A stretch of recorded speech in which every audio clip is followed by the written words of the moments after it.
Isaiah 10. Woe to those who make unjust laws, to those who issue oppressive decrees, to deprive the poor of their rights and withhold justice from the oppressed of my people, making widows their prey and robbing the fatherless. What will you do on the day of reckoning, when disaster comes from afar? To whom will you run for help? Will you leave your riches? Nothing will remain but to cringe among the captives or fall among the slain. Yet for all this his anger is not turned away. His hand is still upraised. God's judgment on Assyria. Woe to the Assyrian, rod of my anger, in whose hands the club of my wrath. I send him against the godless nations. I dispatch him against the people who anger me, to seize loot and snatch plunder, and to trample them down like mud in the streets. But this is not what he intends. This is not what he has in mind. His purpose is to destroy, to put an end to many nations. Are not my commands all kings, he says? Has not Calno fared like Carchemish? Is not Hamath like Arpad, and Samaria like Damascus? As my hand sees the kingdoms of idols, kingdoms whose images excelled in those in Jerusalem and Samaria. Shall I not deal with Jerusalem and her images, as I dealt with Samaria and her idols? When the Lord has finished all his work against Mount Zion and Jerusalem, he will say, I will punish the king of Assyria for the willful pride in his heart and the haughty look in his eyes. For he says, by the strength of my hand I have done this, by my wisdom, because I have understanding, I removed the boundaries of nations. Plundering their treasures, like a mighty one, I subdued their kings.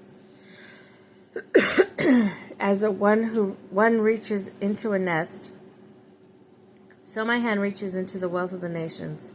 As people gather abandoned eggs, so I gather all countries, not one flapping wing, or opened its mouth to chirp. Does the axe raise itself above the person who swings it, or the saw boast against the one who uses it? As if a rod were to wield up the person who lifts it up, or a club brandish the one who is not wood. Therefore the Lord Almighty will send a wasting disease upon the sturdy warriors.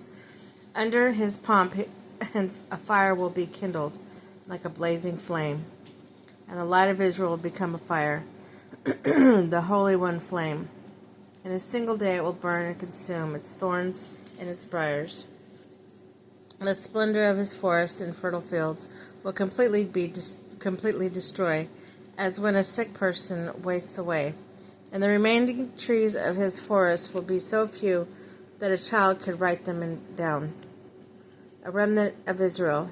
In that day the remnant of Israel, the survivors of Jacob, will no longer rely on him who struck them down, but he will truly rely on the Lord, the Holy One of Israel. A remnant will return, a remnant of Jacob will return to the mighty God.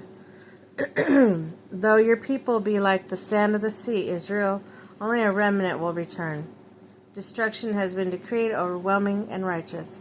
The Lord Almighty will carry out the destruction decreed upon the whole land. Therefore, this is what the Lord Almighty says.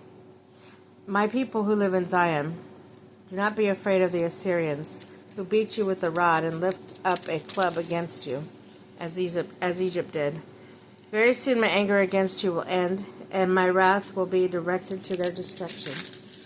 The Lord Almighty will lash them with a whip, as when he struck down Midian at the rock of Oreb. He will raise his staff over the waters as he did in Egypt. In that day their burden will be lifted from your shoulders, their yoke from your necks. The yoke will be broken because you have grown so fat. They enter Iath. They pass through Migron. They store supplies at Michmash. They go over the pass and say, we will camp overnight at Geba. Ramah trembles. Gibeah of Saul flees. Cry out, daughter of Gilom. Listen, Lishah. Poor Anathoth. Madmenah is in flight. The people of Gehem take cover. This day they will halt at Noab. They will shake their fists at the mount, the daughter Zion, and the hill of Jerusalem. See, the Lord Almighty, will lop off the bows with great power.